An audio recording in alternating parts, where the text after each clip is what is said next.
greatest missionary trip ever taken is recorded in Acts chapters 15 to 18, Paul's second missionary journey. On that journey, he carried the gospel for the first time onto the continent of Europe, where he preached and established churches in Philippi, Thessalonica, Berea. Then he traveled and preached in Athens and finally landed in Corinth, where he preached for a year and a half. Those other cities he had been only a short time because the Jews persecuted him, stirred up the locals, and they ran him from one city to another. But while he was at Corinth, he wrote the two letters back to the church in Thessalonica. And he had been waiting for Silas and Timothy to catch back up from there to give him a report. And during that time, he was very concerned that those churches would go under. They would not be able to withstand the persecution that they faced, but they did well.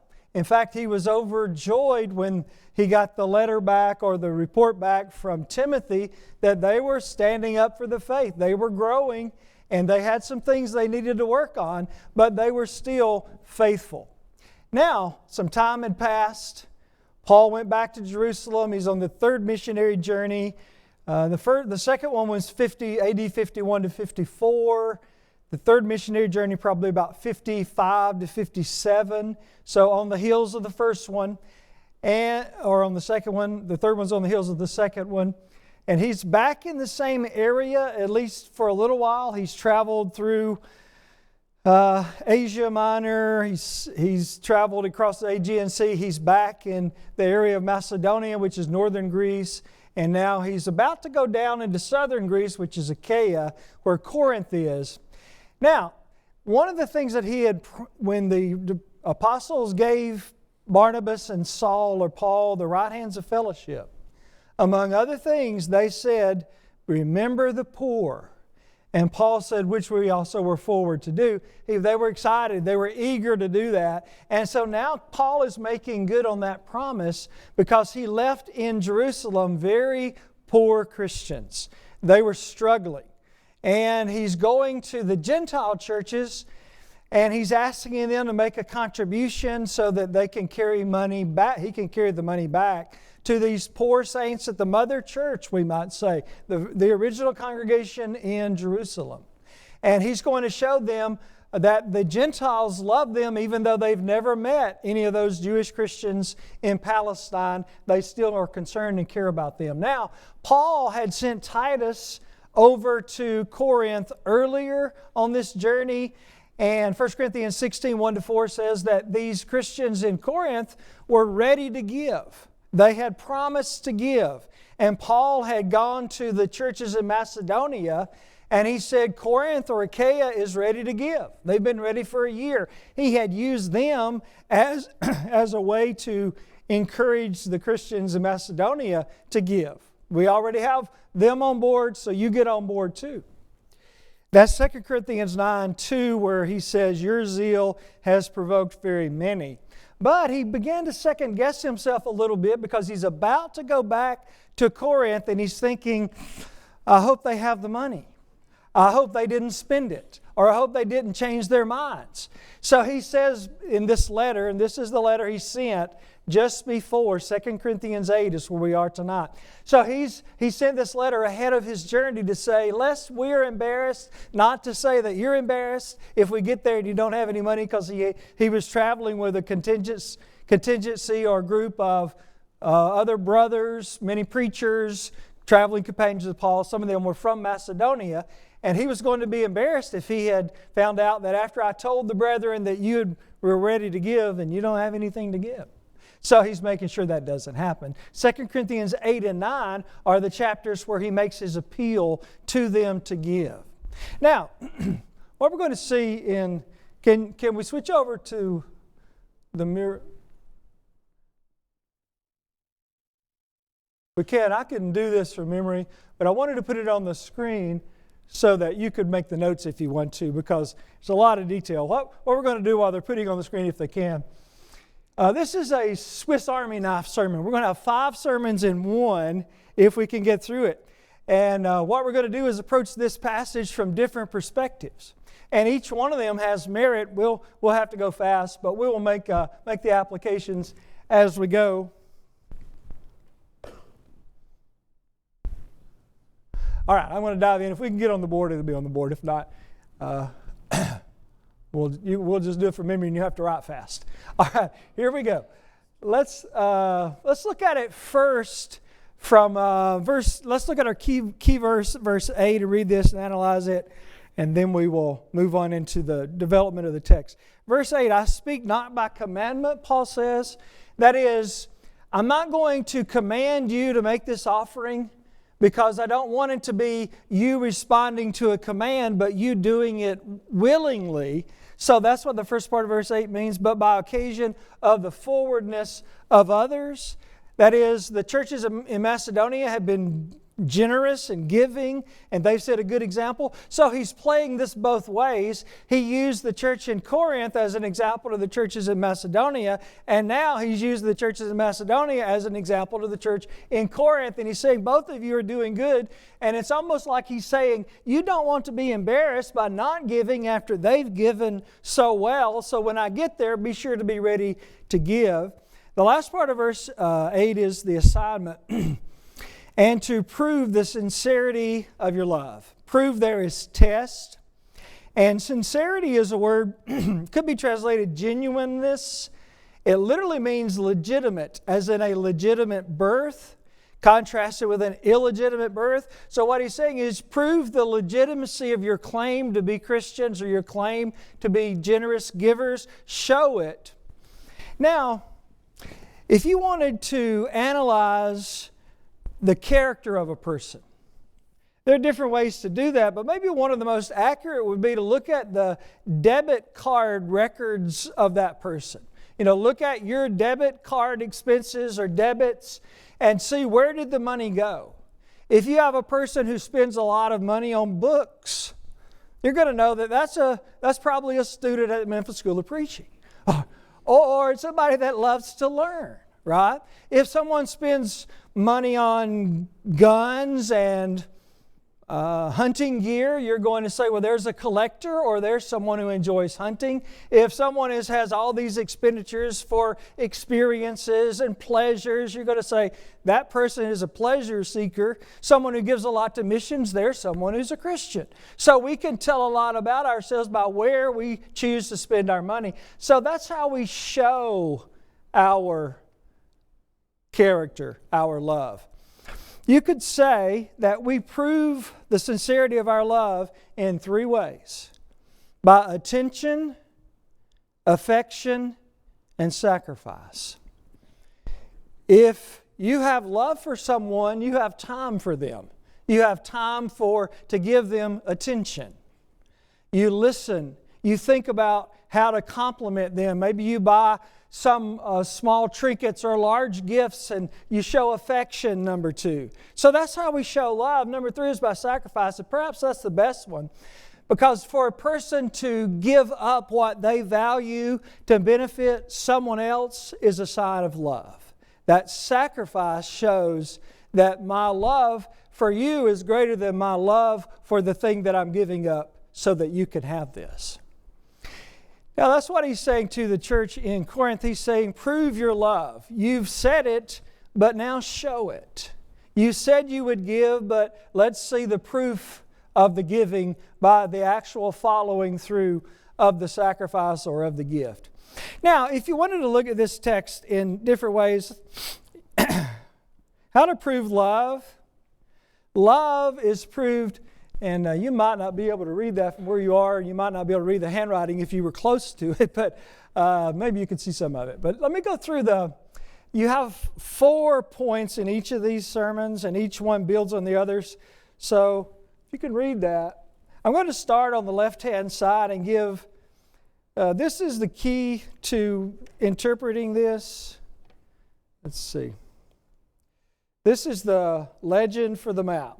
Right here, 5 sermons in one, and each one is color-coded to like the green underline is one sermon, the blue underline a second sermon, the highlight in blue is one, highlight in yellow is one, and then the star with red stars is the last one. So let's start on the left-hand side and go through a textual sermon from this, and we'll read the text as we go through. That's the best place to start. Let's call this the 4 laws of liberal giving. 4 laws of liberal giving. And we're going to start in verse 9 because that seems to be a key to understanding this passage. And it's an example that Paul uses of the Lord Jesus Christ. So verse 9 says, "For you know the grace of our Lord Jesus Christ, that though He was rich," let's talk about in heaven, "though He was rich, yet for your sakes," what did we say love was? Sacrificing for someone else.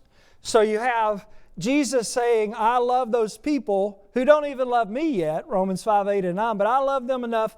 I'm going to leave the splendor of heaven, Psalm 45, 7, where He was in the presence of the majesty of God, all His needs taken care of, worship to the angels. He leaves the throne and comes down to the earth. But why? Not for anything He's going to get out of it, but for what He can give to someone else. For your sakes, He became poor. Jesus born in a barn or a manger. Jesus worked a common man's job, had calluses on His hands as a man who worked as a carpenter. He walked everywhere He went practically. He borrowed an animal to ride into the city of Jerusalem. He rode in a boat sometimes, but it seems that He just walked everywhere. He was a man who lived on earth without, in fact, He said, the Son of Man hath not where to lay His head. Matthew 8:20. Jesus sacrificed all material comforts that He might be able to focus on the spiritual benefit He was bringing to the world. That ye through His poverty might be rich. That means that we were spiritually poor in sin, but because of the salvation that He gives, we are fabulously rich. I mean, you would trade everything in your possession to hold on to your salvation, your ticket to heaven, your hope, because that's the most valuable thing in this world, and we have found it. So that's what Jesus provided for us. So there's number 1. The text is verse 9. But you drop down into the second law of liberal giving, and you see it begins in verse 3. This really is maybe the main point here, but it's the law of readiness. The law of readiness. Let's see that beginning in verse 3. For to their power, he's talking about the Macedonian churches. They were going through, they had been persecuted by the Roman government. They had one, I think I wrote this here, one historical source, Lavi,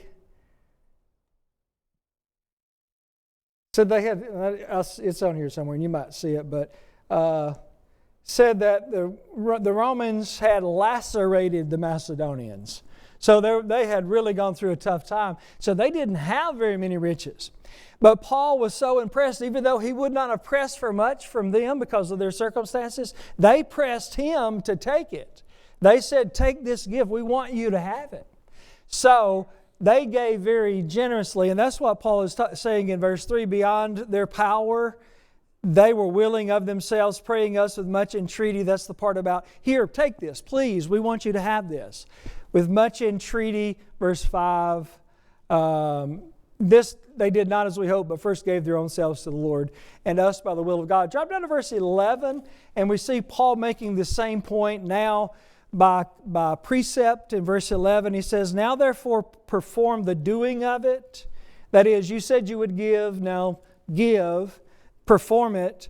That as there was a readiness to will, you were eager to do this earlier, but I want to make sure that you're still eager to do this now and you follow through with your commitment so that there may be a performance also out of that which ye have. Verse 12, for if there be first a willing mind, it is accepted according to what a man hath and not that which he hath not. So there's your second point, a readiness. The second law of liberal giving is readiness to give. The third is also found in this next section, the same verse that we just read. It's the law of ability. God doesn't look to us and expect a certain amount. He's expecting something that's appropriate to what we have ability to give. You see, We are not expected to give $100 or $1,000 if we don't have that much to give. So it's according to ability, and it's graded on a scale so that a person who has only a little to give can still be the greatest giver in a congregation. Because God doesn't look at what we put in the plate, He looks at what we take home with us. So how much is left over after we give? So the rich have an advantage in how much they give. They can give more. But they have a disadvantage in that when they leave, they have more left over, you see. So the poor have a disadvantage in giving. They can't put much in. But then when they leave, they have the advantage of the reward because they don't have much left. So that's the way God grades it. There is the law of ability. We'll circle back to that and look at the poor widow in Luke 21 in a moment. But let's finish this one. Then there's the law of equality. And this is where God is saying, I want it to be fair to everybody in the church. None should have a real burden placed on them and others have it easy, the law of equality. And that's in verses 13 to 15. For I mean not that other men be eased. In other words, I don't want you to make the church, the Christians in Jerusalem, rich and have it easy and then you're so poor. I don't want it to be unfair like that. And you burden, but by an equality that now at this time your abundance may be a supply for their want. In other words, they're suffering right now. They don't have anything. You have more, so share with them. But the table may be turned at some point. And the tables do turn, don't they? So that later it may be that you're in want and they're going to help. Or somebody else that's a brother will help because they have to give to you when you have your need. That's the last part of 14. And then 15 he quotes from Exodus 16:18 when the children of Israel murmured and were given manna. And they were all together according to every man's eating. So if you were a big eater, you could get a lot. If you were a small eater, don't get so much. But nobody could keep it after the day because it would rot. And so if you tried to hoard it, then you would just have a mess on your hands. So just get as much as you need. So that was equality there. That was his point. Now, let's move back into the text and let's observe. I guess let's do the memorable statement. This may be my favorite. If you were just going to explain this in simple terms, what is Paul trying to get across in these verses? It would be easy to remember these phrases. The first section, verse 9, is dealing with this. Jesus gave, so we give. It's just that simple. We're followers of Jesus, and Jesus gave everything. And so if we're going to wear the name Christian, then we have to be givers.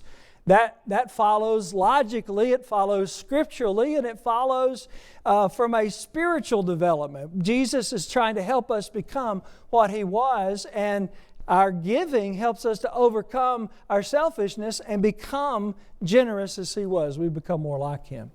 Now, the second section you could express in this simple way. Here, take this. I insist. Have you ever, I'm sure you've had this experience where somebody wanted to give you something, but you really felt like it was too much. And no, don't. And they said, no, I really want you, I insist that you take this. It will hurt my feelings if you don't take this gift. That's the position Paul was in when he was leaving Berea or Thessalonica or Philippi, maybe all those churches who were very poor. And he was like, you're very poor. I hate to take money from poor people and give it to poor people. So he was going to take a gift, but he didn't expect a lot. And they said, here, and it was too much. He's like, They said, no, we want to participate in this. We want to be a part of this. Please take our gift and let us be a part of this ministry. And so he took it. The third section you could express in the section about ability, equal sacrifice, but not equal amounts. Equal sacrifice. Remember what we said earlier about when you leave, that's when God makes the judgment? How much do I have left? So there are people who could make $1 million contribution to a church, and they wouldn't miss it. They would not miss a meal. They would not miss a payment. They would not have to wear clothes they didn't want to wear because they have that much surplus. They could give $1 million and it not impact them on a practical level. There are other people who could give $10 and they would have to do without something because they gave that $10. You see, God knows that. And so what God is saying here is equal sacrifice. If it takes $2 million to be a sacrifice for someone, then $2 million gift, not a $1 million gift. On the other hand, if $10 is a sacrifice, that means as much to God as the $2 million sacrifice because it represents equal sacrifice from two of his servants.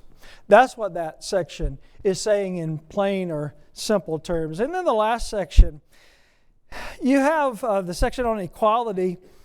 Everybody pitch in. Nobody be pinched. Pinched in the sense of, I'm going through a tough time. I'm going to have to tighten my belt, you know. He's saying if everybody gives a little or everybody gives what they can, then nobody has to be in dire straits over it. You know, if you have 200 people and everybody gives what they can, then that's probably more than if the richest person gave everything he had, it probably still wouldn't amount to as much as 200 or 500 or 1,000 people giving reasonably. It would outgive someone who gave extravagantly because he was just one person. So everybody pitch in, nobody pinch. That's what God is wanting to do. Now let's go back into this section and let's talk about the example that Paul uses. In sermons, we emphasize to the students that there are 3 parts to a sermon: explanation, illustration, application. That's the way Paul preached. Let's see it in this chapter. You have the explanation or the precept. We've just gone through those. I won't go back to those. But now let's stop at the second one, the illustration. And on the screen, this is the highlight in, is that yellow, greenish yellow? So each one of these points has an illustration. So it's not just this is what God says or commands. It's also this is how you understand it. So he's talking about the law of imitation with us imitating Jesus. Well, Jesus is the example. Just follow in His steps. Then in the second place, when you have the law of readiness, he uses the churches in Macedonia. They gave generously. They were ready to give when I showed up. They gave more than I expected them to. So that was his illustration. The third illustration, or the third point, we're going to take our illustration, not from this chapter, but go back over. If you want to read with me, I'll just tell this story, but you could read in Luke 21, 1 through 4. This is also found in Mark 12, 41 to 44. We know her. I read somewhere that she is described as nameless, in loneliness, and penniless. We call her the poor widow, the widow's 2 mites. And she is nameless. We don't, to this day, we don't know who she was. A Jew, older, lost her husband, was in Jerusalem, made an offering. Jesus recognized it. We know those things are true. Now, I want to try to picture this, if you will, because this is so fascinating. Jesus is in the temple with His disciples. You have the different courts of the temple, the court of the Gentiles first, and then the wall and the steps, and then the court of the women.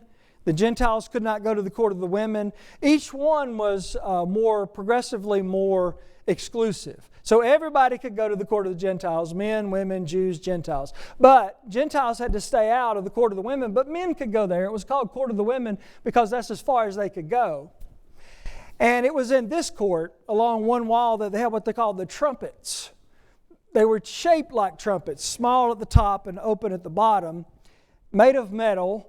And so they had, it's it's sort of like, I don't know if you should say this in a sermon, but sort of like a smoker's ashtray. You know, you see this at a restaurant, and it's got the narrow head, and you drop it in. That's what it looked like. It wasn't for that purpose. It was for the purpose of collecting money, and they had a bunch of them. And they were labeled according to, do you want to give for the corn of the sacrifice, the sheep, pay the priest? There's different ones. So you could pick where your money would be spent. And so they would go up and they'd put the money in. And they're called trumpets, partly because of the shape, but partly because it made a noise when it was going down and clinked at the bottom. Anyway, so Jesus is in that section. His disciples are over there. I sort of see them maybe behind him, and I see Jesus maybe standing here quietly, maybe against the wall watching as people come up. Probably not trying to be noticed, just watching. Incidentally, Jesus still watches the offering, doesn't he? You know, would I give any more?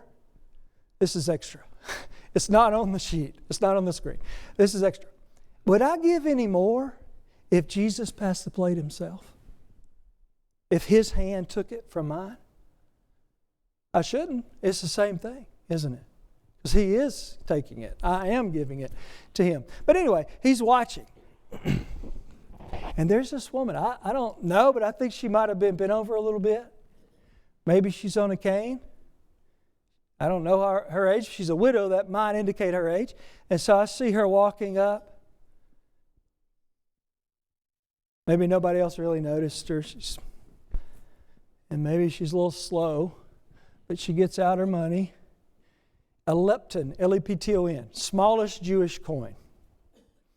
The priest actually forbade giving only one of these. If you were going to give one, you had to give at least two. So she gets out maybe her change purse or her pocket. She opens it and she gets out those 2 coins.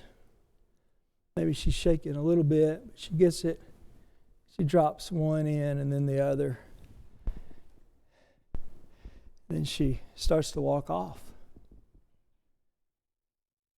And Jesus got excited. And Luke doesn't say this, but Mark does. He called the disciples over to him. Come here, I'll show you. See that woman? See her? You mean her? Yeah, that widow right there. She just gave the most of anybody who gave today. And then Mark says, it may say it in Luke, but Mark I know says that many that gave put in much, they were rich. Jesus evaluates things differently than men do. You know, that day when they were emptying out those trumpets and they were adding it all up, you know, whoever did that would say, oh, wow, did you look at this? Somebody gave this much. And then maybe toward the end, he reaches and scrapes those 2 mites. Would you look at that? Somebody put in 2 mites today. Why would they even bother? You can't buy anything with 2 mites. You see, our estimation is not the same as God's. Because he saw her walking away and he said, you see her? She gave the most. Because God measures by what we have when we leave, not what we put in. And the text says, she hath given all of her living, which means she didn't have any money to buy lunch on the way home or anything to support herself. Deficiency, extremity, certainty. You could preach those 3 points from that section. Deficiency, she was poor. Extremity, that's the offering. She gave everything she had. That's a little extreme. She could have maybe kept one. No, she gave it all. And then certainty. She knew God would take care of her. She was in good hands because God wouldn't let her starve. Now, that's an illustration of this point. When you're thinking about a willingness to give, she gave everything. Ability to give, she had nothing. So you could really bleed over between the two, but we're using it to illustrate the extreme giving from ability. And it's so wonderful the way God thought up the church. Have you ever? We're still thinking His thoughts after Him, but isn't it wonderful that God made it so that the poor people in the church could be the best givers? Now, what man would have ever thought of that? But God thought of it, and that's how he built this church. And that's why he complimented, no doubt, to give us this example to follow. Now, let's move into the last one. We're looking at the examples. So we had Jesus, Macedonian churches, the widow, and then number 4, he uses the Israelites in the wilderness. This is Exodus 16. They murmur because they don't have anything to eat. God brings the quail in, and they have some meat, and he makes them go out in the morning, and with the hoarfrost comes these little pieces of bread, like a wafer with honey. And they go out, and they could get as much as they wanted, but only get as much as you need because you can't keep it. You can't store it in your pantry. You have to do it every day. It's your daily bread. And so Paul quotes here from, I don't think I read that verse earlier. Paul quotes from Exodus 16:18. And you could put in your notes Exodus 16:16 through 18 because that's the context. But he only quotes verse 18. And let's see. Verse 15, he that hath gathered much had nothing over. He that had gathered little had no lack. So he's saying that's a good example for how the church is supposed to give. Everybody give, but everybody is taken care of. Next one. Let's look at the Bible principle. If you were preaching it this way or thinking about it, meditating on this as a worshiper, preparing to worship Sunday, what Paul is doing is making 4 appeals to generous giving. And his appeals go like this. The first one is the appeal of love. Jesus loved, we love. 1 John 4:19. Jesus gave, we give. That follows, as we mentioned earlier. Those concepts follow each other. So he's appealing to love, and love is the highest. These are in descending order. You might notice in the middle of that, you're going from the highest with love down the list. All of them are important. All of them are scriptural concepts, but you don't get any higher than giving by love. That's what he's emphasizing in verse 9, that Jesus did for us. Then he gives them he appeals to their honor, number 2. He's saying, these poor churches over here, they gave generously. He doesn't say it, but this is the implication. And if you don't give, you're going to look bad because you got more money than they do, but they gave generously. So he's appealing to their honor. We don't want to appear to be stingy, or we don't want not only to appear, but to be selfish or stingy. So he appeals to honor. And honor is a worthwhile trait in a person. Number 3, he appeals to their generosity. And that's the according to your ability. Be generous, and God will reward you. And number 4, he appeals to fairness. It's fair for everybody to pay their part. You know? It's like living in a society, and everybody pays taxes because we all benefit from being in a society. We are all in the church. We all benefit from being a part of the church, so it makes sense that we would all be contributors to the work of the church. I want to do my part. I want to be fair. I don't want to lag behind or to mooch off of others. I want to bear my own burden, Galatians 6:2. Now, let's talk about, this is usually my favorite part of a sermon, but let's talk about the red stars, the asterisks there, which is the practical. We said explanation, illustration, application. So let's talk about the application. And this is where we all get our homework. So what do I take home with me from the lesson? We ought always to try to take home something. You know, you have 4 services a week generally, but try to learn at least 4 things about the Bible. One thing in 30-minute lesson. Well, surely I can get one thing, and then one thing to make me a better person. If I do that every time, that's 200 improvements I make in my life in 1 year, even more. So that's a good practice. So let's do that here. Here are the applications. The first one, of course, this is the one where he's talking about love and Jesus' example. But to walk in Jesus' steps, in other words, to claim to be a Christian, 1 Peter 2:21 and 22, I must develop generous giving. Because you have this antithesis. To claim to be a Christian And then to be selfish and stingy would be antithetical. Those things don't match. So if I'm a Christian, then I have to be like Christ, and He was generous. So that's the first take-home point is, well, I want to be like Jesus. That means I'm pure. That means I'm holy. That means I'm loving, generous. But it also means that I'm giving, that I'm a generous giver. Second lesson. This is from the section on readiness. And readiness, beginning in verse 3 and all the way down to verse 12, Paul mentions the joy of giving. Let me illustrate this before I make the point. I'm not a runner. If I'm running, there's something after me. But I see people who run. They like it. They talk about the runner's high. The adrenaline that kicks in when you're nearing death or something. I don't know. No, they're running. They run for that. So they run till it feels good, right? Run till it feels good. That's the way God wants us to give. Give till it feels good. Not give till it hurts. Well, that's wrong. God doesn't want us to hurt. He wants us to feel good. Now, in order to do that, we've got to take home this lesson. To cultivate generosity and giving, we must kill selfishness. It's like this. The same heart cannot have at the same time both enthusiasm and guilt. I think we studied that in a Sunday a while back. Because if you have guilt, it kills your enthusiasm.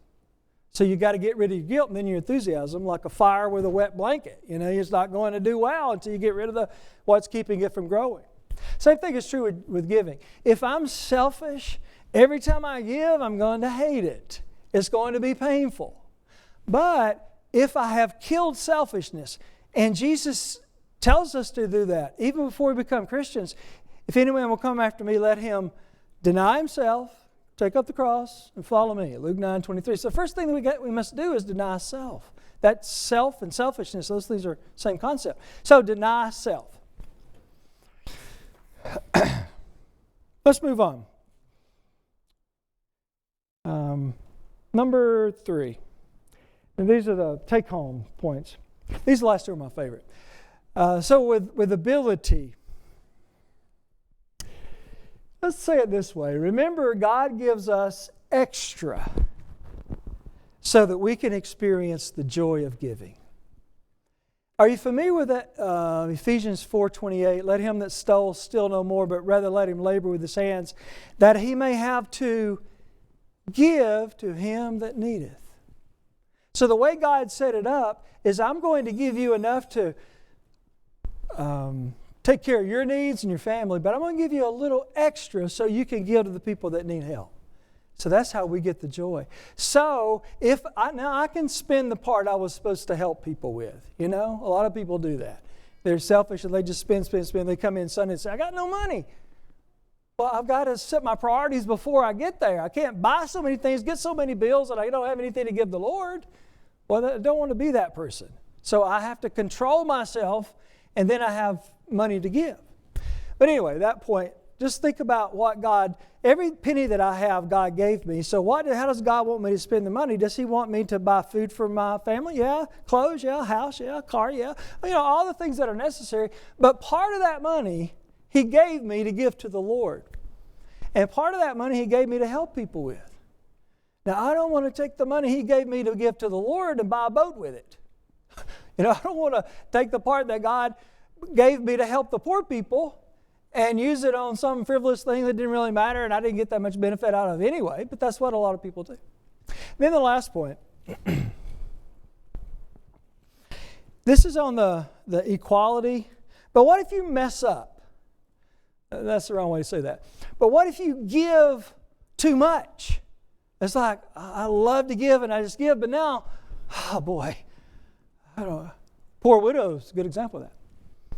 Well, here's God's assurance. God has a safety net. You know what the safety net is? God.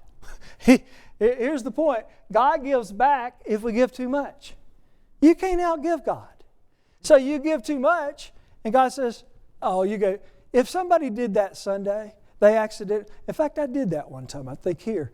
And they brought the check back to me and said, did you mean, oh, that was the wrong one. That was for so, So they would give it back, right? God does that. I'm not going to let you starve. And that's chapter 9, 6 through 10. If we had time, we'd read that. But you can read that on your own, where God says, I'm going to give seed to the sower. I will make sure that you are taken care of. So our time is up, and we'll end the lesson there.